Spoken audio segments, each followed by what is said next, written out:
On this show, we cover some sensitive topics. Though the obituaries may be outlandish, the people are real. Names have been changed or omitted in order to respect both the deceased and the survived by. While death is no laughing matter, some petty last words can provide some pretty entertaining comic relief. Welcome to Obituary.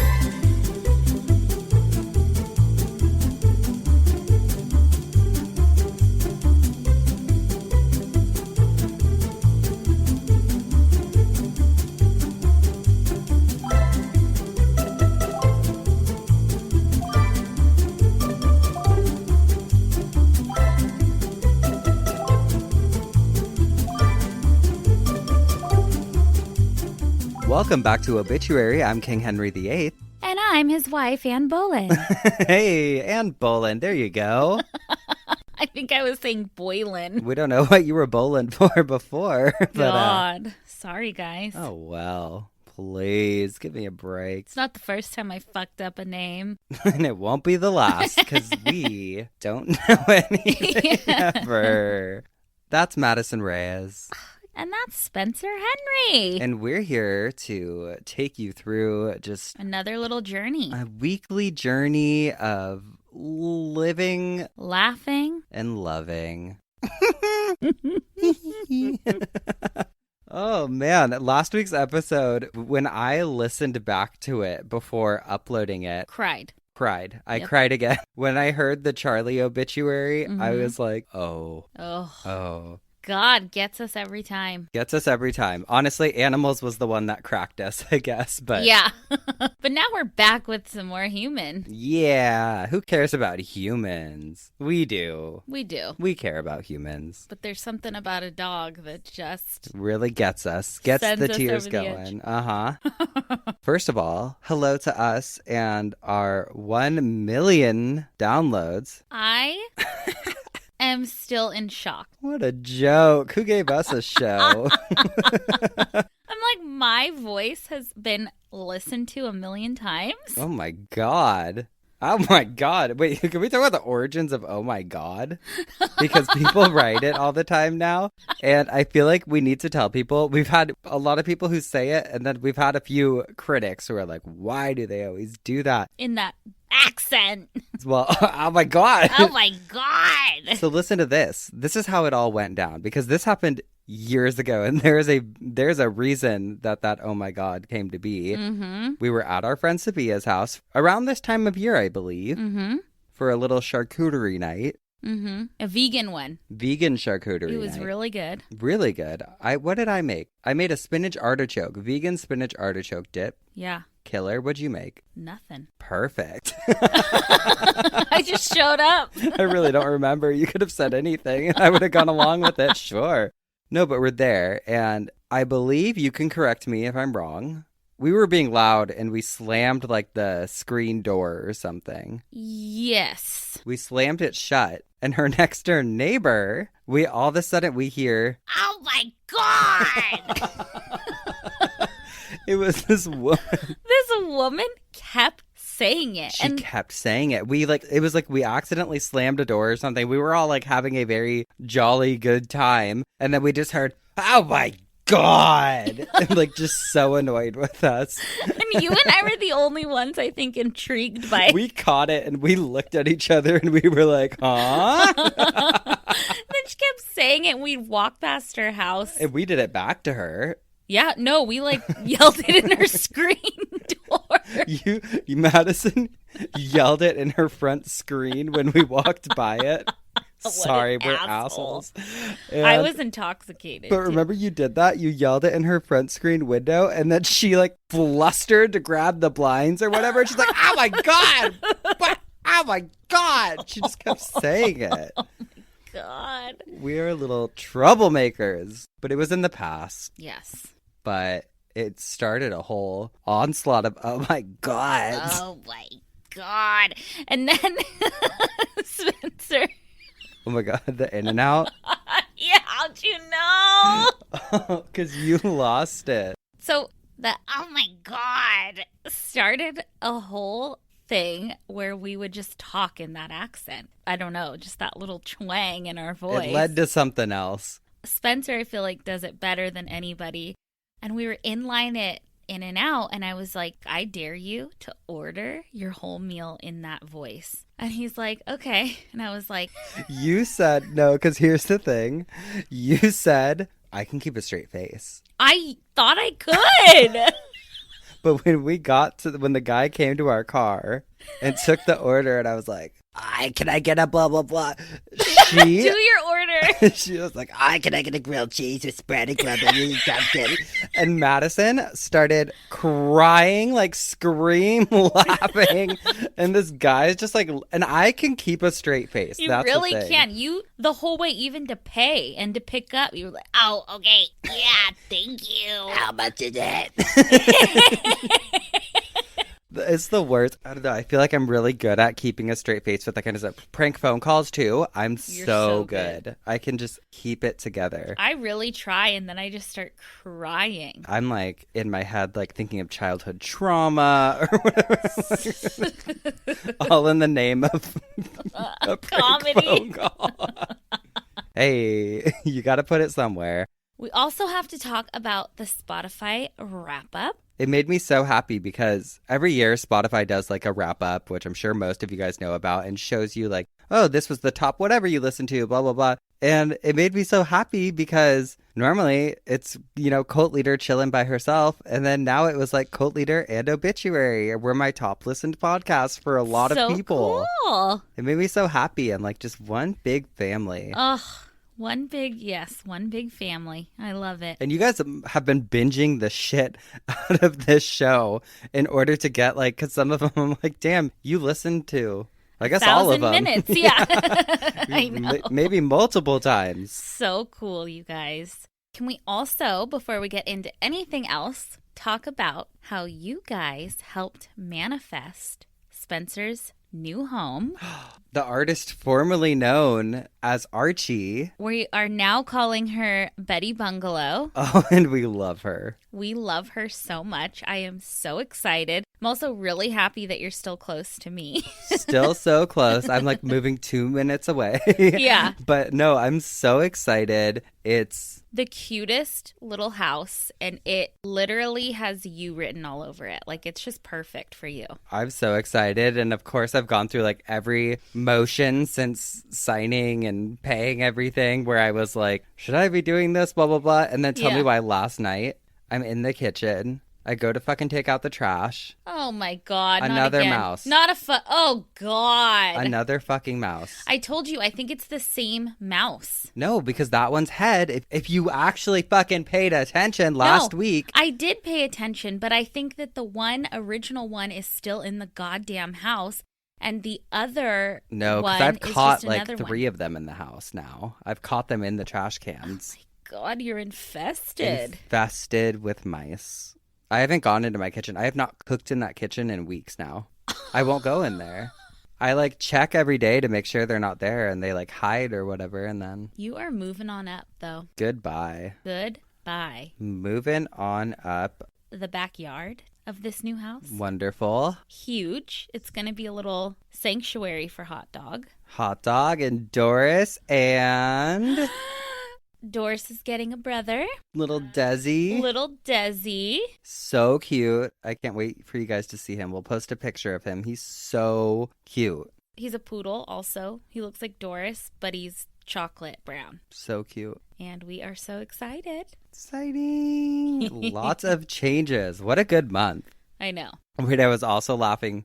When I applied for the house, I also had to fill out a separate application for Hot Dog. Yeah. And it's like no joke. First of all, they want so much of her information. They're like, who's her primary care doctor? Who's like this? Are Who's you her? serious? Yeah. They asked that all of Who's that? the emergency contact for her? Who is she with when you're not with her? How many hours is she left alone? All of these questions. And I put her Instagram on the rental application or on the application. You were there with me. And they ended up loving that. So that was a good move. But Well, I know you told me you're like, I have to bring her in. They have to meet her. yeah, they want to meet her. What? So I have to take her next week and bring her in so that they can have a meet and greet with Hot Dog at this office. Well, I think they probably want to just verify, like, you say that she's 5 pounds, but you walk in with 150 pounds. Like, you know what I I'm mean? Like, God, ugh, it's she's just a little celebrity, though. So little maybe Hot Dog. Such a Yes. personality. Spencer, I have a listener story that I want to read because I cracked up when I heard it. Tell me. All right. This is from a Geoff named Jules. Now, Jules wrote us and said, "Hi, you guys. Love your pod. I've just binged all of it over the last few weeks. I have a funny funeral, if you can call it that, story for you.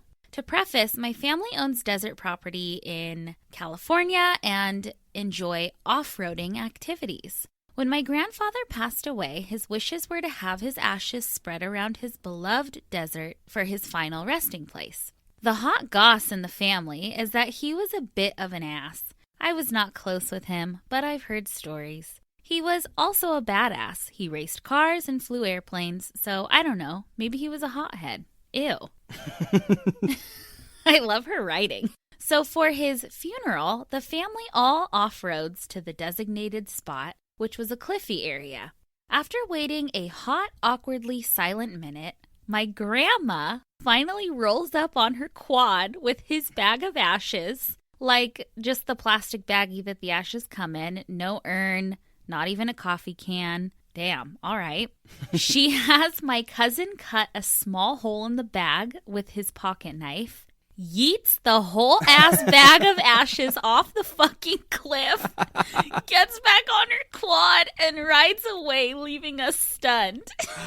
I love it. I know. Oh my God. She said, goodbye. You're gone with the wind, baby.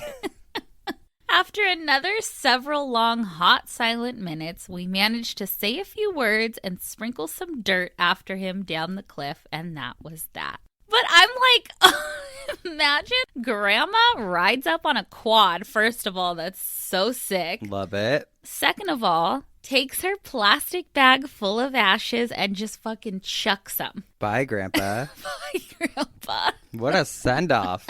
What is that for real? Oh, we love that. Thank you, Jules. God, we've got some good stories. Seriously.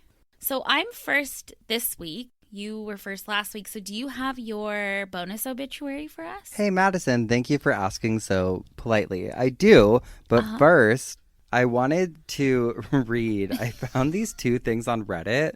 And if you don't know what Reddit is, it's like online forums, and there's this whole segment they do. It's a thing where people can ask questions, and it's like, am I the asshole? And so people will like explain something, and then people vote whether you're the asshole or not. Okay. And there was two that I wanted to read. The first one says, am I the asshole for excluding my husband from my brother's funeral after he called me with the news and told me to guess? It says, I lost my brother in a motorcycle accident 3 weeks ago at the age of 21. This was sudden and devastating beyond measure. I lived 3 towns away from my entire family, and I didn't know about it right away. My husband was calling when I walked into the room where my phone was on vibrate and charging. I answered, and he asked why I didn't answer my sister's calls. I asked why and whether she called him. He said yes, then proceeded to tell me that he received the news of a family member's death from her. I was shaking at this point while I was waiting for him to tell me more, but he said, guess who? What? I angrily told him to stop and tell me, but he still thought it's fine to ask me to guess. That's when I lost it on him because my nerves were done. I yelled at him and then hung up immediately, called my sister, and she told me it was our youngest brother. What the fuck? I know. I had an awful reaction because this is my baby brother that I adored so much, and my husband knew how much I cared about him. I drove to my hometown 6 hours away by myself, and my husband was mad after he found out I didn't wait for him to take him with me. I told him I didn't want him there after how he treated me and played my emotions like that, and he said he was trying to prevent me from being traumatized and didn't want to dish the news all of a sudden. He wanted to come, but I said I'd have him kicked out if he showed up, which got him pissed, yelling that I have no right to rob him of saying goodbye to his favorite brother-in-law. He said my anger was misplaced and I was taking it out on him for no reason other than being the bearer of bad news, and that nobody wants to be that person, but he tried to be as nice as he could about it. I haven't talked to him ever since, despite him calling me to come home so we can talk. I would never talk to somebody again. I'd be like, we're fucking done. Are you fucking kidding me? Guess who? What? Like, this isn't a guessing game. Like, that's terrible. I feel like that's more traumatic because you're racking your brain and going through every possible person that could be dead. Horrible. It's terrible. It sounds like an abusive, manipulative asshole. Yep. Gaslighter. Though. You know what I would do? I would say, guess what's in this envelope? Fucking divorce papers, you piece of Yep. shit. And then I found this other one. It's shorter, but it just says, am I the asshole for going to my dad's funeral against his widow's wishes? So I'm the product of an affair. My dad's wife forgave him for getting my mom pregnant on the condition that she and the kids never have to see me or hear about me, and he couldn't see my mom. Even so, my dad was involved in my life right up until the end, and we were very close. After he died, I contacted some of his family members, not his wife or kids, I didn't want to upset them, to ask if it would be okay for me to go to the funeral. And I just didn't get any replies. I ended up deciding that since I've never met his wife or kids, or most of his family, they wouldn't even recognize me, so I could just quietly be at the back and not bother anyone. Turns out his wife did recognize me, I don't know how, and she interrupted the service to drag me out of the building and yell at me for being there. And then when I tried to leave, she followed me to my mom's car to yell at her. Now I'm embarrassed and guilty that I upset her and caused drama at the funeral and dragged my mom into it. My mom says I didn't do anything wrong because I couldn't have known my dad's wife would know what I look like, but I'm not sure if she's just trying to make me feel better. I just wanted to say bye to my dad. I wasn't trying to cause any trouble. Am I the asshole? I don't think she's the asshole. Well, hear me out. Wait, no, you hear me out. She's the child in this. Even if she's older, she's not to blame. I don't know. That's a fucking tough one. Go on. Here's the thing. Funerals are for the living. They're not for the dead. They're for the living. That's what it is. And that's like an expression, but it is true. If you want to honor them or say goodbye in your own way, you're entitled to do so. And you can have your own special ceremony, or you can go visit them at their burial place. But I don't think she's an asshole for doing that. But I also don't think it's super respectful. Yeah, I don't know. Because she's living. She has a right. She has a right to have closure, but not at the service his family is throwing if they don't want her there. I wonder if she would be able to have her own, I mean, obviously not now, but because the wife doesn't want anything to do with her, the mom, like she wouldn't have access to his body or his ashes or whatever he was, was done to him for burial. Like, I don't know. It's a tough one. That is a tough one. I don't think either are necessarily I see both sides. Wrong, yeah. Yeah. If it was like the Like if Cisco had an affair and had a kid, and the kid wanted to come to his funeral, I would obviously not want the mistress there, but I would not want to fault an innocent child. Yeah. Who knows? I don't know. Also, if he did that, we would be having a funeral for him. The child would still be in the womb. God. For my bonus obituary, because we're headed into December, I thought it would be fun to do Rudolph, the famed reindeer, who apparently dies at 65, according to Mr. Ed's Dead and other whatever that book we always read. Uh-huh. It says, Rudolph famed reindeer 65, North Pole Associated Press. Rudolph the red-nosed reindeer died this week in the Claus retirement stables after an extended illness. Rudolph rocketed to worldwide notoriety when Santa selected him to join his regular team of reindeer for their Christmas Eve journey. Contrary to the popular stories, Rudolph did not have a red nose. In fact, the red glow emanated from a small patch on the top of his muzzle. Huh. That's not true. Hey, we don't believe that for a second. Rudolph was one of the many reindeers produced by the Multigent Genetics Corporation that had been engaged by Santa to develop genetically enhanced reindeer. Greg Mendel, chief engineer for MGC, recalled, "We weren't trying to make them glow, we were trying to give them scales like fish. The biggest problem that you have with flying reindeer is the fur. It ruins the airflow. Scales are aerodynamically superior." Imagine like a flying scale reindeer. Fish is funnier. It's just like a fucking salmon flying through the sky, pulling Santa on a sleigh. We had some success and we were able to create small patches here and there on a number of reindeer. The surprise was that some of these patches exhibited bioluminescent qualities. Then we realized we had been using DNA from myctophids, which most people know as lanternfish. Oh, those are the ones with the lamps on their heads? Oh.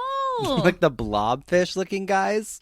Oh my god. MGC had produced several of the luminescent reindeer, or Loomies as they were called. In the famous story of Rudolph's life, it is suggested that the other reindeer bullied him because of his red nose. Oh. But a 126-year-old stable hand, Elf Flo, remembers it differently. Actually, the GM reindeer are about 40 pounds heavier than the regular ones, all muscle and have no trouble kicking their butts at the reindeer games. Of course, additional weight is not what you want in flying reindeer, and the Loomies were never considered for Christmas flights. That is, not until the famous foggy Christmas Eve. Concerned about the fog conditions and noticing one of his Loomies standing by, Santa thought it would be a good idea to ask one of them to guide the sleigh. Noticing that Rudolph's luminescent patch was on his nose, Santa picked him. In the popular version of the story, Rudolph saves the day. In fact, the trip did not go so smoothly. Crew Chief Elf Eddie recalls, Santa was pissed. He thought a red light would help guide the way. Problem is, red doesn't cut through fog. It just reflects off of everything. Santa flew around the world that night, surrounded by a red haze, and couldn't see a damn thing. Mendel agreed. The very next day, Claus was over in our labs asking for modifications. We worked like crazy for something in the yellow-white spectrum, and were making good progress. But by that time, the leg end had been born. The legend. Oh, the leg end? The leg end. It's hyphenated, bitch. I can't see. It's dark over here. Look at this font. The leg end. Oh my God. Dumbass. It was leg-endary.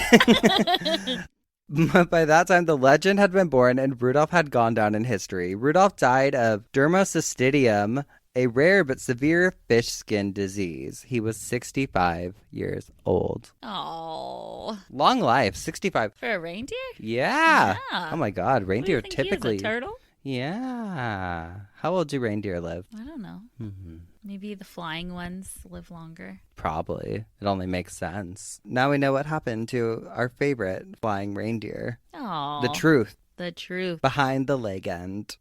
Oh.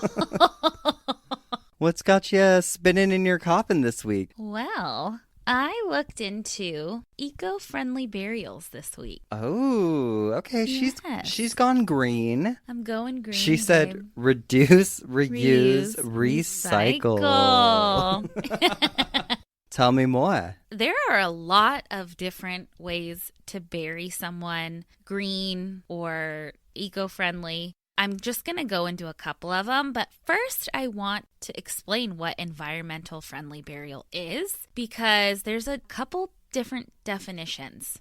According to memorialplanning.com, they say, quote, You smile every time you say a source. I now, do? Ever since random.com.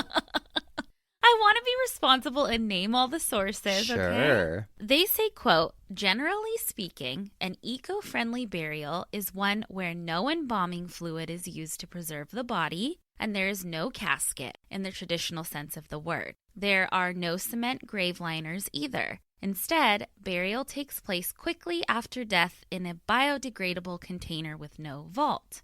They also say that the terminology is a little confusing because there are a bunch of different standards of eco-friendly burials. This website is super helpful too, so I want to quote them again. They say, the National Funeral Directors Association, NFDA, defines these burials very loosely, but the crux is that to be considered eco, a burial should not involve any embalming. Also, the body should be laid to rest in a natural setting. They also say, quote, there are tighter definitions to be found, but the general term is natural burial or eco-burial.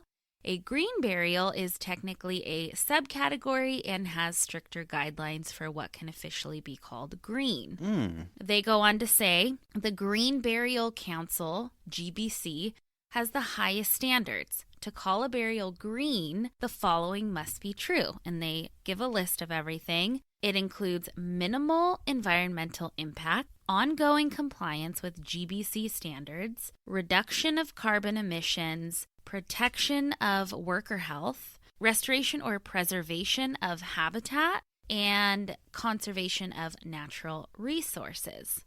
So there are a few different types of eco or green cemeteries. Everplans.com says there are actually 3 different types, which include, they say, a hybrid burial ground, which is like a normal cemetery, but you're allowed to bury without the vault. It's like a parking lot that has charging stations. What the fuck? What? That's like a hybrid one where it has like It has like the regular people are parked there, and then it has like the special little hybrid section. Yeah. That's a good analogy. Just took me a while. And then there's the natural burial ground, which is, again, no burial liner vault, but also no embalming and no pesticides when controlling pests around there, because that can harm the environment.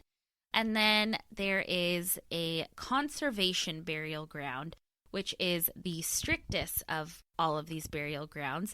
The article that Everplans wrote says, quote, in addition to meeting the requirements of the natural burial ground, a conservation burial ground must involve an established conservation organization that holds a conservation easement or has in place a deed restriction guaranteeing long-term stewardship and be owned by or operated in conjunction with a government agency or a nonprofit conservation organization that is recognized by the Internal Revenue Service as a public charity and in business for at least 5 years. So these two articles I mentioned, I'm kind of reading verbatim. I just want you guys to know that I didn't write this. Oh, really? I feel like you just read me the terms and conditions for something. The fine print, babe. She said the Internal Revenue Service. The IRS, babe. They're going to be knocking on the door any minute. Oh, my God. There are also eco-friendly gravestones and markers, which I didn't even think about. Never heard of those. I know we talked a little bit about this when I did the water cremations. Mm-hmm. Honestly, you could kind of use anything as a gravestone or marker. Anything you put your mind to, kids. Anything that's eco-friendly. So flowers, rocks, trees. Cardboard. Yeah. That's what I'm putting on yours. Plastic. Hey. So let's chat about some eco-friendly green and natural methods. Let's do it. Let's do it. Why not? I'm only going to go into 2 because there are a ton more that I will revisit. All right, so there is something called a mushroom coffin, which so many of you guys have emailed us. Yes, I have seen it. I never looked into it, but I've seen the pictures. It's cool. It's really cool. It's also known as a living coffin or a loop coffin because Loop is the name of the company that kind of started this. I like living coffin. There's something kind of creepy about it. I know. It's like a oxymoron. Yeah, it's alive. Yeah. We specifically were sent, the Business Insider did a whole video documentary on it, and they followed Bob Hendricks, who is the founder of Loop and the creator of the mushroom coffin. In the video, they say that we in the United States alone use enough material to make a casket, so like wood, metal, steel, in 1 year to build an entire Empire State Building out of caskets. Oh my God. Well, do it then. What are you waiting for? Build the Empire State Building out of caskets. That's fucking metal. That'd be a cool cemetery. Yeah. God, meet me on the 28th floor, baby. Yeah. I want to be buried there at the top. King Henry VIII is like not big enough. More, baby. A mushroom coffin grows in a lab for about 7 days and will absorb in soil in a month. That's all it takes? To make it. That sounds really... Oh, well, after growing it? No. So they show Bob Hendricks, and he goes out every weekend. He goes and forages mushrooms to bring back to the lab. What he uses to grow the coffin is something called mycelium, which is basically the root structure of mushrooms. Okay. He simply said, mushrooms are the recyclers of nature. So mushrooms feed on decaying plants and animals. So he takes that mycelium back to the lab. He mixes it with sawdust, and they spray a secret sauce, which is secret. Ooh. They seal it in a plastic mold shaped like a coffin, and then the coffin literally expands and grows in 7 days. That's so fucking cool to me. I know. Like, that is like one of those things where you're like, nature is so cool. Amazing, but I'm also like, first of all, what kind of mushrooms are these? And I'm like, does it hold in like the liquid and stuff that comes out of bodies afterwards? Because I'm like, if not, that's the forbidden truffle butter. Okay, well, these coffins almost feel like styrofoam. They hold up to 440 pounds, and they absorb into the soil in months. So it like speeds up decay. It's amazing. I know. He said this. He said they lined the inside of it with moss because moss helps decompose a human. But he also said that it helps give humans the experience of being part of the cycle of life, which I thought was really cool. You obviously cannot have any synthetic materials on being buried in this, and you can't be embalmed. I went to his website, bobhendricks.com, and I pulled a quote from there. It said, quote, "The living mycelium-based coffin breaks itself down and the body down in 3 to 6 months and hosts bacteria that neutralizes toxins in both body and soil and transforms human nutrients to a self-selected plant or tree. This ensures that humans are composted into the most passive way possible in a matter of months, and the quality of the environment is enriched, hereby allowing new seedlings to thrive." Ooh. I know. I really like these are probably one of my favorites that I've heard of. Yeah. What's the cost on these? They are cheaper than your normal coffin or casket, like even the most basic ones. They're under $2,000. Oh, really? Mm-hmm. I've said before I kind of prefer, I probably want to be cremated. Mm-hmm. But if I was to be buried, Mm-hmm. I would like, I think, to go in one of these mushroom coffins. Yeah.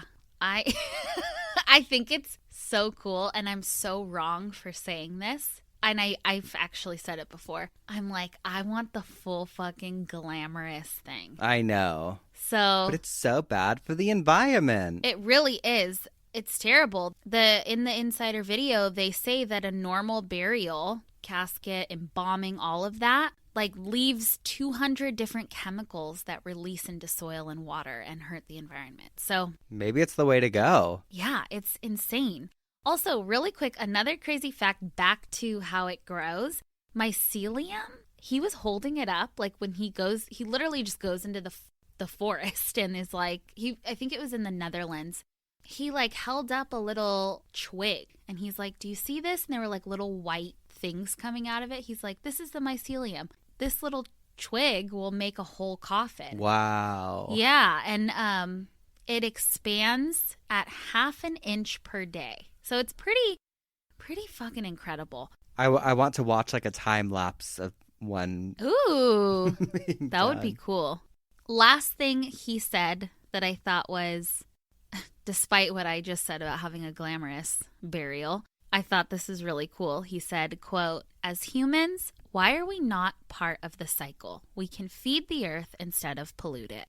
And I agree. Yeah. Yeah. Hey, Bob Hendricks, we like that. We like it. So the only thing that I didn't really like on his own website explaining a living coffin, maybe I'm just sensitive, but he said, "Are you waste or are you compost?" And he was kind of comparing being cremated to waste. Oh, he's on a high horse. Yeah. So Hey, ever heard of water cremation, Bob? Oh, please. Oh, please. I don't know. Thought it was really, really interesting. Very. I've only had one experience with mushrooms in my life when I was in high school, and it was a terrible experience. You did them? See, Yeah. I did acid. I've never done mushrooms. I did mushrooms when I was in high school, and I went to like a concert.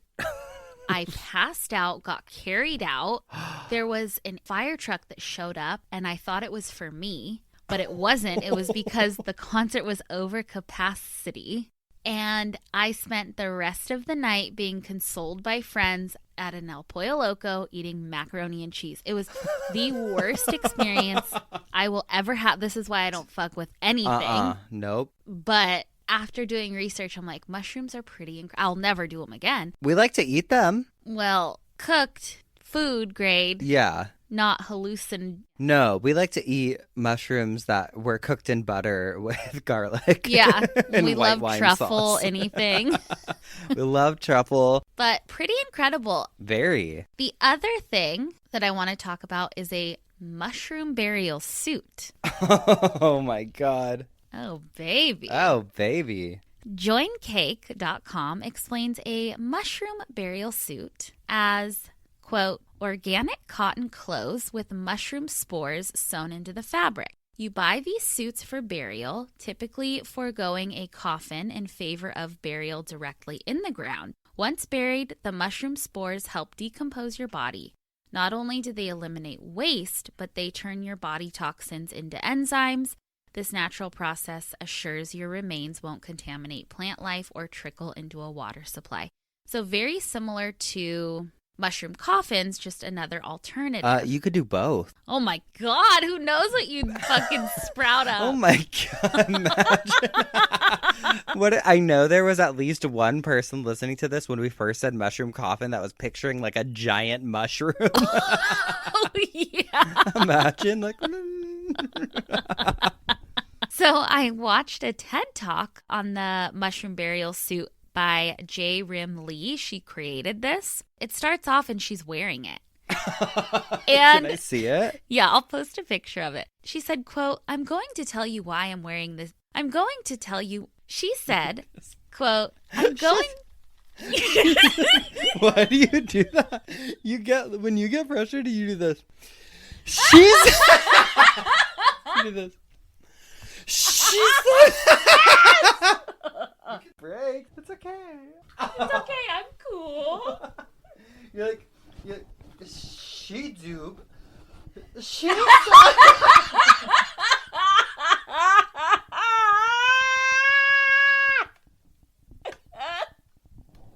It gets like scary kind of. You'll be like, and she said, I don't know.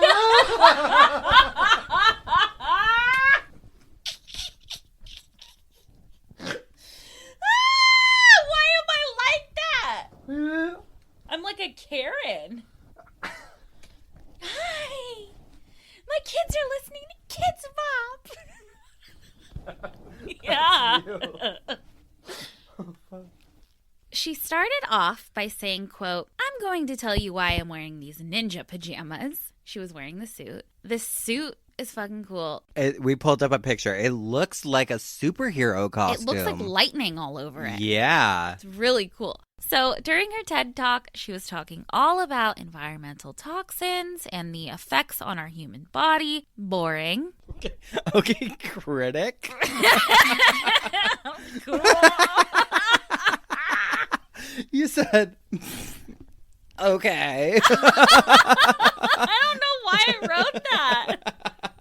What a bitch. Okay, but I did chuckle because she did say, don't become a cannibal, basically because we're so toxic as humans, and I agree. I second that. Yeah. Interestingly enough, she is an artist, and she said she, quote, had a modest proposal at the intersection of art, science, and culture. She also said her Infinity Burial Project was created, and it was, quote, an alternative burial system that uses mushrooms to decompose and clean toxins in bodies. So the whole process that she went through to even develop this suit is so interesting, and I encourage everybody to watch this TED Talk. She said, quote, "Maybe I can train an army of toxic cleaning edible mushrooms to eat my body." So she took mushrooms that eat anything and she gave them her hair, skin, and nails. Weird. Weird, but cool. Just anything that like sloughed off. That she sloughed off? Yeah. Nail clippings, hair. The mushrooms are like, thanks. I guess. Fuck, lady, I didn't want this. Imagine all the mushrooms that didn't want to eat it. And they're like, she's just like fingernails on mushrooms sitting in her house. And hair. Long Someone hair. draw that. We know some of you Please. have to be artists. Come on, please. But they were in Petri dishes, and they were just fucking feasting on her skin. Oh, they nails, loved and it? hair. Yes, they loved it. The mushrooms grew. She picked the best ones to see which ones could become something she called infinity mushrooms. Then those mushrooms would be able to recognize her body and eat it when she dies. So that's kind of how she started this. It morphed into the whole suit. So she made the mushroom death suit. She also made the decompiculture kit, which she says is a cocktail of capsules that contain like mushroom spores and other different things that will speed up your decomposition. So she also started something called the Decompiculture Society, and that is a group that she calls decomponauts. They explore, she says, post-mortem options, death acceptance. They also cultivate decomposing organisms. She said they, quote, share a vision of a cultural shift from our current culture of death denial and body preservation to one of decompiculture, a radical acceptance of death and decomposition. I read also that if you want to do a human size suit, it's about $1,500, but they also make them for pets. And they're $200. They do? Mm-hmm. Also, a famous person was buried in them. Who? Last year, Luke Perry. Oh, really? Mm-hmm. From 90210. Riverdale. Oh my God. Yeah. Stars. Stars and spores. Oh, God. His daughter said on an Instagram post, "In December, I went to San Francisco with two of my best friends. One of them had never been to California, so we went to show him the redwoods. I took this picture while we were there because I thought, damn, those mushrooms are beautiful. Now, mushrooms hold an entirely new meaning for me. An explanation I give will not do justice to the genius that is the mushroom burial suit, but it is essentially an eco-friendly burial option via mushrooms. All I can say is that you should all look into them at coeio.com or just by Googling mushroom burial suit. My dad discovered it and was more excited by this than I have ever seen him. He was buried in this suit, one of his final wishes. They are truly a beautiful thing for this beautiful planet, and I want to share it with all of you." She also got a big mushroom tattoo in honor of him. Oh, that's cool, because every time she sees mushrooms now, she probably thinks of him. Mm-hmm. And she's like, it's an entirely different meaning. So that is your intro to eco-friendly burials. There are so many more that I will get into, but not today. Bye. Dun, dun, dun. I'm struggling today. No, that was really, really, really cool. I loved all of that. Thank you. All right, Miss Mushroom, we're going to put a cap on that, and I guess I'll move into my coffin spinner. That was amazing. Thank you. You're a legend. All those years in stand-up. This week's coffin spinner actually really morbidly found its way to me. I was checking my DMs on Instagram, and one of my mom's friends messaged me and was like, "Hey, I got a message from your mom on Facebook." And for those of you who don't know, my mom passed away in 2018, so definitely wasn't her. Probably just like a spam thing or whatever. Eerie, nonetheless. Yeah. I feel like probably a lot of you guys have had maybe a similar experience. I think it actually happened with my grandma's Facebook too, where I'm like, oh shit. You're telling me my grandmother from the grave wanted me to know that you can get Ray-Bans for $9.99. Oh my God. It's like always something like that. It's Yeah. like, buy Ray-Bans now. And I'm like, all right. Go on this beautiful sunset cruise. Yeah. Oh my God. But I was like, wait, like, this is something to talk about, because if you didn't know, you can have somebody set as a designated contact to manage your account after you pass. I know you're not on Facebook. I'm not active on Facebook, but I have one for like the business pages or whatever. But according to Facebook's website, a legacy account is someone you can choose to look after your account if it's memorialized after you've passed away. If you add a legacy contact, that person will be able to make decisions about your account once it's memorialized. Your legacy contact can write a pinned post for your profile. An example would be to share a final message on your behalf or provide information about a memorial service. They can update your profile picture and cover photo. They can request the removal of your account or download a copy of what you've shared on Facebook if you have that specific feature turned on. Cool. Yeah, cool, but also like, I don't know. To be honest, that's a big decision, because I was like, who would I trust to do that? I'm like, I guess you, because you know everything. Yeah. Literally everything that's ever occurred in my brain. I mean, like, I know you guys get our vibe. Like, you know we're close. But like we talk We're to each other codependent. constantly. We'll talk on the phone. On an average day, we'll talk on the phone for like an hour or two or something. We don't fucking say anything. Yeah, we're just like doing our days, but we're on the phone with each other. And then we'll be like, okay, I gotta go. Or we'll just like hang up or whatever. And then I'll like call you back like, hey, I wanted to tell you this one thing really quick. And then all of a sudden, 30 minutes later, we've talked again. I know. We're sick. Yeah, so no, I mean, I'm like, I guess you. But I think I fall more into the camp of my social media does not need to exist post me being alive. Yeah. Like, you get all those lurkers. It's so weird. I remember when Kobe Bryant died. Mm-hmm. I'm pretty sure it was him. I like went to his Instagram and he still had stories up. And it's like this that's eerie thing of like, damn, that's it. Those were within the last 24 hours. And now this person's gone. It's one of those reminders that you're just like, you never know. Yeah. You never know what's coming. My luck, I'm like, I'd post something so fucking dumb. Yeah. Everyone would go look at it. Like, hey, watch this movie about this couch that eats people. Yeah. God. So that's what you think is dumb? That's what you think of the content that I think everything you exude? post is dumb. Perfect. I've talked about this with some of my other friends before. Like, please, like, if you somehow get your hands on like my computer or phone, just delete everything. Well, I'm like, throw it in a fire. History. Yeah. Just fucking burn it and snap it in half. Nobody needs to know. Oh, I would be up in that thing. I really would. Fuck, you're not the one. Anytime I leave town, I extra clean. Like, especially when I was traveling for work a lot.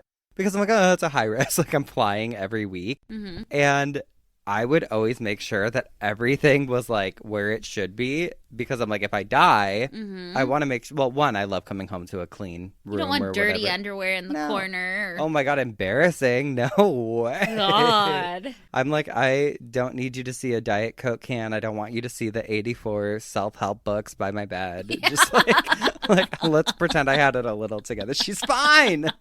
I swear it. Other bizarre things. So my little sister Ella, her phone was connected to my mom's iCloud account or something. I remember like right after I would get like a text or notes notification or email or like FaceTime, and it would have my mom's email calling or something. And I'd be like, oh, what the fuck? But it's so weird. How did that happen? Because it was like connected to the same like so iCloud or whatever. if she called you, it would be I think it was like if she FaceTimed me from her phone, it would say my mom's email was FaceTiming me or whatever. Would your heart just sink? The first time I was like, what's going on? Now you're like, hi, Mom. It's just weird to see someone's name pop up when they're gone. Totally. And then I started thinking, like, I don't know when we shut off my mom's phone, or even if we did, it could still be on for all I know. But I Googled how long after someone passes away do people typically wait to shut off their loved one's phones? And I mean, it's a weird thing you don't really think about until it happens. Yeah. I stumbled across this article from everplans.com, and it's called The Infuriating Process of Canceling a Cell Phone Contract After Somebody Dies. I'm just going to read straight from the website for this part, but it says, Sprint, T-Mobile, and EE, formerly Orange, were all called out for giving people trouble canceling contracts after a death. And it gets like kind of messy. Like some of these companies, I'm like, oh, fuck you. Yeah, wait. So the last thing you want to worry about after a death is canceling the deceased cell phone contract. It should just be a simple task on the side, dwarfed by all other considerations you have to make. But a number of stories across the internet prove this isn't always the case. A woman named Maria Raybould was forced to take her husband's ashes, death certificate, and funeral bills to her local T-Mobile store to get them to cancel her husband's contract. What? Even with all that proof, it wasn't over. She kept getting texts asking her husband to purchase additional services and letters from debt collectors. She told The Telegraph it had been easier to bury her late husband than to get his phone contract terminated. Holy shit. Are that you seems illegal. kidding me? Fuck you. Horrible. Orange, which is one of the other phone companies that I talked about, is a UK cell phone provider. And they refused to cancel the contract of a 14-year-old, it says. The boy had died by suicide, and his father was told to sell his son's phone to pay the cancellation fee by the company. What? They also told that same company, a widower, after his wife passed away, that he would have to pay a cancellation fee to end the contract. There should be a clause that if somebody dies, their contract, it's okay to end. Fucking gross. I'm just speechless that this person had to bring in a fucking urn. You would tell the father of a 14-year-old who took their own life that they should sell the phone to pay the fee. Wow. Trash. Hey, Orange, who is apparently now owned by EE, fuck you. When a Sprint customer's father-in-law died, he was told he would have to pay a $100 early termination fee. To waive the fee, he was told to produce a death certificate, which he thought was unnecessary. After a 10-day ordeal, which included many pitches for new products and a comically long chat session with a Sprint representative, he finally closed the account. That is sick. You're sick. The off chance somebody would lie about something like that to get a phone closed, who fucking cares? You eat that cost as a multi-million-dollar company. Yes. The article from Everplans went on to say, are cell phone companies completely to blame? I'm going to say yes before I even get into it. But these stories are quite infuriating. But there's Who else is to blame? I know. But there's a reason companies make it difficult to close contract-based accounts. Part of it obviously is money. The whole purpose of contracts is to lock customers into a multi-year rate and penalize them if they want to cancel. The other part is actually a customer benefit, security. These companies have millions of customers, making it almost impossible for them to be personally involved in each specific case. Hence, strict and often uncaring policies. Some people might lie to get out of their contract early without incurring a penalty, but then there's scammers, identity thieves, and stalkers who would love to breach their system. What better way than to call in with basic account information, hope for a sympathetic customer service rep, and tell them somebody died? I just feel like the chances of that happening compared to how often people probably need to cancel these things, it's just weird. That or come up with a better system. I'm sure there's 1,000 other things you could do. Oh my God. Remember, I'm like, here, bring in my arm. Yeah. Like, this is his hand. Or like, once you cancel under this name and all this information, like, you can't re-up this person. You're saying they're dead, you know? Well, listen to this. The article goes on to say, this doesn't let big companies completely off the hook. It's clear most customer service departments could use compassion counseling when dealing with grieving customers. Mm-hmm. But what's the incentive? Their job is to make money for the company. The deceased customers aren't a profit center. However, with the rise of social media, negative stories like the ones we've mentioned above do make an impact on the bottom line. Here's a list of the top 4 cell phone providers and the information you'll need to close an account after a death. So AT&T, you just need like the basic info, early termination and or transfer of billing responsibility. The balance of the account has to be paid off by the person's estate, which is something that I don't really know about, but I would like to look into it for a future episode, like for bills and rent. Like I would like to see all the different regulations and stuff around that. I think it'd be a cool coffin spinner. AT&T, Sprint, T-Mobile. A lot of them seem pretty basic, but after hearing some of those stories, I'm like, I don't know. Yeah. I don't trust nobody. You know that website Quora? It's Quora. Somebody asked this question on there, like asked the question about when should you turn someone's phone off after death, and a funeral director responded with, just like grieving, there's no set time limit. A big factor should be why you're keeping it active. If a married couple owns a business where one spouse is the contact for the business, or one spouse is everyone's primary contact when trying to reach them, and that spouse passes away, their phone should remain active longer than if it were the other way around. The other big factor is if you're not ready to deactivate the phone and you can afford to keep it active, then keep the phone active. When or if you are ready to deactivate the cell phone, you can wait a few days or a couple of weeks to be certain you're ready. I thought that was the perfect answer, and I would end it there, but then I stumbled upon this other response from this guy who wrote the most asshole thing I've ever read. I was like, what the fuck? Because this person just asking like, hey, someone passed away. How long should I keep their phone on? And this person wrote, are you in the middle of a murder investigation? Do you need to find out what's in the phone? I'm not understanding why you need this phone to be on. The dead person no longer needs to pick up his or her prescription. The scam artists who call everyone's phones daily do not need to be informed that the owner of the phone is now dead, unless you get some sort of validation from that. I'm like, who the fuck wrote this? Probably fucking Orange or EE. Yeah. That was like the T-Mobile that was like, yeah. Why would you ever do that? Throw my phone in a fire, whatever. I guess use my money to shut it off if you have to pay a cancellation fee. But that's the thing. It's like for the people that don't have money, that could be a really huge thing to them. Like, oh, it's going to cost me $225 to cancel this. Well, like on top of everything else that goes on with a death, funerals, everything. If somebody told me that So while I expensive. was like grieving or in heavy grieving, I think I would lose my mind on Yeah. them. They would be next. I think their family would be next asking how to cancel their film plan. Yep. Ring, ring. Hello? Hi, is this Madison? Yes, this is her. Hi, this is Spencer Henry calling, and I was hoping you might have an obituary for me. I do, as a matter of fact. Would you mind if we take a quick break before we get there? Sure. All right, we'll be right back. We're going to place you on a brief hold.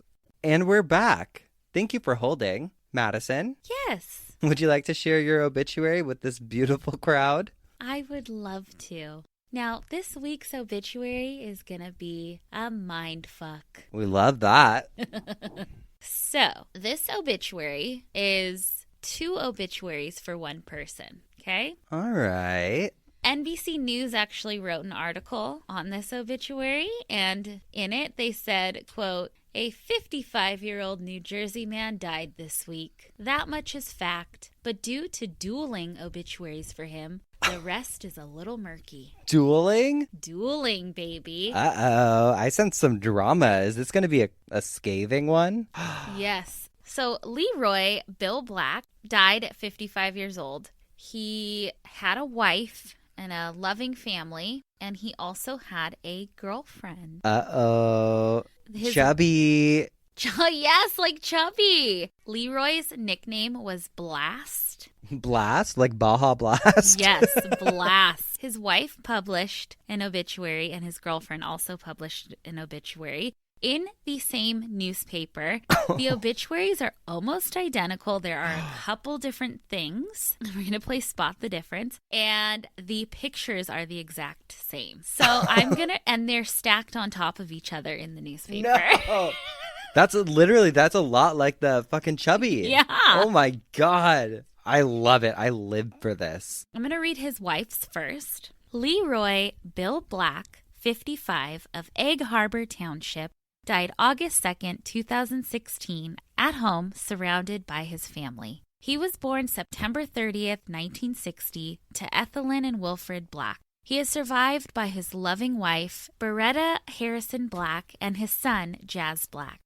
He was also a father to Malcolm and Josiah Harrison Fitzpatrick. Funeral services will be held at 2 p.m. on Sunday, August 7th, 2016, at Greenridge Funeral Homes in Atlantic City, where friends may call from 1 p.m. An additional viewing will be from 4 p.m. to 6 p.m. Saturday, August 6th, 2016, also at Greenridge Funeral Home. Condolences may be left at greenridgefuneralhomes.com. Okay, so that's his wife. All right. Simple, sweet, to the point. Yes.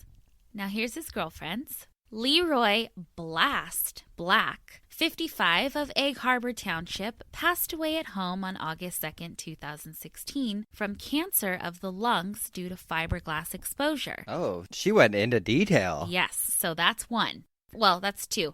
The nickname, Blast. Blast. The wife didn't do that. Second is the cause of death. Uh-huh. So he died from cancer of the lungs due to fiberglass exposure. He is survived by his son, Jazz Black, siblings Donald Faye, Cherry, Janet Vilma, Lorna Clover. Oh, that's a lot more than before. Audrey Marcia, Sandra Rosemarie, and a host of other family, friends, and neighbors. And his longtime girlfriend, Princess Hall. No, princess. Oh, she's starting shit. She's starting shit. She knew what she was doing. He is predeceased by his parents. Bill was employed as a fiberglass technician at South Shore Contractors and Ocean City Water Park. Funeral services will be at 2 p.m. on Sunday, August 7th, 2016, at Greenridge Funeral Homes in Atlantic City, where friends may call from 1 p.m. An additional viewing will be from 4 to 6 p.m. Saturday, August 6, 2016, also at Greenridge Funeral Home. Condolences may be left at greenridgefuneralhomes.com. So they used the same picture. They're right on top of each other. They're almost identical. The wife says he's died and was surrounded by family at home. The girlfriend spills all the tea about his cause of death. Ugh. The wife named him as Leroy Bill Black. Girlfriend named him as Leroy Blast Black. And the funeral is the same exact funeral. Same place, same time, same day. Do you think the girlfriend's gonna go? Yes. And a funeral director even asked, is there going to be a problem between the wife and the girlfriend? Oh, shit. And I tried. I could not find anything else on it. Like, I couldn't find, like, was there a fight? You know, what happened? Did they know about each other? Like, what was the deal? But I would assume that the wife, because I did read that, like, the funeral home went with all of the wife's wishes. Because As legally, they should. Yeah. If they were still together, then not separated. I think that they were probably together, and the girlfriend was like, okay, well, I'm going to have my own obituary. Princess, call her by her name. Princess, Mrs. Hall, Miss Hall. Yeah, there's no misses there. Yeah. Just fucking kind of goes back to like, am I the asshole? Yeah. Should I have gone whatever? You know Princess, what? you're the asshole. You're the asshole, princess. And also, can we go back to just like the mysterious woman in a veil sitting in the back of the funeral home? Like, you do that. That's the classy way to be the mistress. Mm-hmm. You don't go in there writing your own shit, trying to run the show. You sit in the back like, I'm going to pay my respects and I'm going to move on. Yeah, because you're looking like a real funeral clown to us. Yeah. So that is the story of Blast from the Past. I love it. Before I get into my obituary, how about we take a quick break? Yeah. We'll be right back. Okay, my obituary this week is for an actor, actually, and people were tagging me in this on Twitter, and it's pretty short. His name was Lou Cattell. It just says this. This came out from The Hollywood Reporter. Lou Cattell, who played the proctologist known as Assman on a 1995 episode of Seinfeld, and the Mohawk-sporting Amazing Larry in the 1985 film Pee-wee's Big Adventure, has died. He was 91. Aww. That's all it said. I looked into a little more just because I'm like, I don't want to just leave it on that. It says he was born in New York City on October 6th of 1930. This is from another website. And made his Broadway debut 60 years ago, starring in the musical The Young Abe Lincoln. His first television appearance came in 1964 when he appeared in an episode of The Dick Van Dyke Show. From there, he continued to appear in a number of classic television series, including The Wild Wild West, Mary Tyler Moore, Starsky and Hutch, The Love Boat, The Bob Newhart Show, as well as a recurring role in Alice. So, you know, I just want to give a little more on his work and stuff, but I love that just like the long and the short of it was like known as Assman. Oh, God. All right. I think you guys know what time it is. It is time For some dumb ass criminals.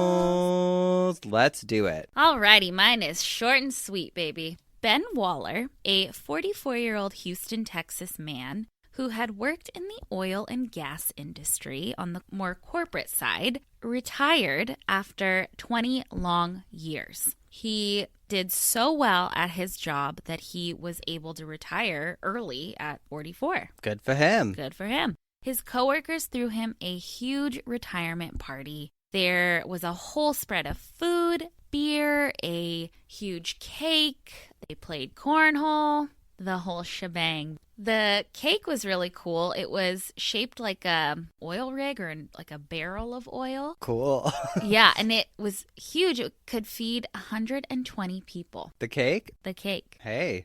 Ben actually made that cake himself. I think because he was like, I want to show gratitude to this company and to my coworkers. Aww. And yeah, so sweet. If it were true. He actually fucking hated his coworkers. Oh, no. And he did make the cake, but Okay. he added 10 boxes of laxatives into Oh, no. That's shitty. it. Over 100 people ate the cake, and according to Rings.com, they said, quote, the scene was everything Ben had hoped for and more. Shit running down the legs of people desperate to get into an already full bathroom. Oh, no. People shat in trash cans and in the elevators. Oh, no. The chaos put a smile so big on Ben Waller's face that he was eventually found out. He was booked in Harris County Jail on charges of criminal mischief, they say. the article on rings.com also says that nobody pressed charges because nobody wanted to admit that they were shitting themselves. Oh, no. But I have to show you his mugshot because he is... Was he loving it? He is as red as a tomato and is just loving it. Yeah, I did it! What? The happiest. Oh, my God. Almost chilling. Have you ever taken a laxative before? Mm-hmm. Like, for fun or for, like, why? I have a story. I've taken it, like, if I was constipated. I haven't, but when I was in, like, 8th grade, I was friends with this girl, and we were both kind of trouble, but I feel like she was, like, you know the movie 13? Yes. I feel like she was, like, that kind of That movie vibe. was so disturbing. I know. I think we had, like, somehow knew that they were, like, for making people, like, people would use them for, like, an eating disorder or whatever, God, which yeah. I didn't have. But, like, when you're young, you just wanted hear to something. be bad. Yeah, you just want to be bad. So we took them one night, and I don't know, just, like, to be dramatic or something. I don't know. We just did. We're idiots. We were fucking 13 years old, 14 years old. And nothing happened. I went home, was fine. You're that full of shit. Yeah. Backed up. The next morning, I was walking to the bus stop because I was in, like, middle school, and fully was like, it hit me, and I made it home, but I remember being sick, and I, like, told my mom what I did because I was a bad kid. I was, like, a bad teenager, really wild. Obviously, I got sober when I was 16, but, like, I was really wild, but I also have a very guilty conscience. Mm-hmm. And so I remember I, like, told my mom, I was like, I took a laxative. She was like, why? And I was like, I don't know. We just thought it was funny. And she's like, okay. But I got to stay home from school. Cool. Yeah. She was pissed, I think. Like, I think she was just, like, annoyed. I think I was just an annoying You teenager. were just looking for reasons to, like, be bad. Yeah. Yeah. Why do you do that? Just rebellion. Oh, my God. Weird. All right. Well, Let's hear yours. We'll end with mine. So with all of my recent rodent rendezvous, I was reminded of this story that me and my friend Brittany were obsessed with. We used to die at it because this person was called Rat Girl, and she caused a whole bunch of shit in San Francisco back in, like, mid 2000s, like 2011 to 2014. Okay. And I quote, "A woman dubbed Rat Girl has single-handedly launched an infestation in San Francisco after releasing thousands of rodents onto the streets of the city." The woman, only known as 43-year-old Erica J., has reported... Erica J? Yeah. She's like, Tom's house went broken into last night. I need to release these rats in the streets of San Francisco. She's reportedly been breeding and releasing the vermin into the area for years. So wait, you knew about this? We knew about this like story because I urban lived legend? there at the time. So it was like we knew that this was happening, and we just thought it was Got it. so wild that this woman was releasing rodents. She was first found releasing hundreds of rats into the streets around a hotel in the South of Market neighborhood in 2011. Later, Animal Care and Control found the, quote, troubled woman living under a pedestrian bridge in Japantown. KTVU reported that the rats were living off of a cart that the woman had with her. And Erica was then later spotted with at least 8 rats in a park on Golden Gate Avenue and Steiner Street, where the rats were apparently seen eating dog food out of a bowl. So she's just like raising this rat army. San Franciscan authorities said they are now at a loss as to what to do about Erica, as they fear there's a serious underlying mental health condition leading to her unusual hobby. Uh-huh. Erica's just like, no, nothing's wrong with me. Tell it to them. Animal Care and Control Captain. Wait, who was that that had all the rats? Was the villain? Was it the Ninja Turtles? No, it was a Marvel thing. Animal Care and Control Captain Denise Bongiovanni told the television station, "We understand Erica has housing again in the city, and I can only imagine that this situation is probably going to continue wherever she lives until she gets the help she needs." But I'm like, damn, who's renting Erica all these apartments with all those rats? Yeah. I think that it was Suicide Squad or Avengers, but one of them had this like power of she called on all of the rats in the city. Oh, yeah. Yeah.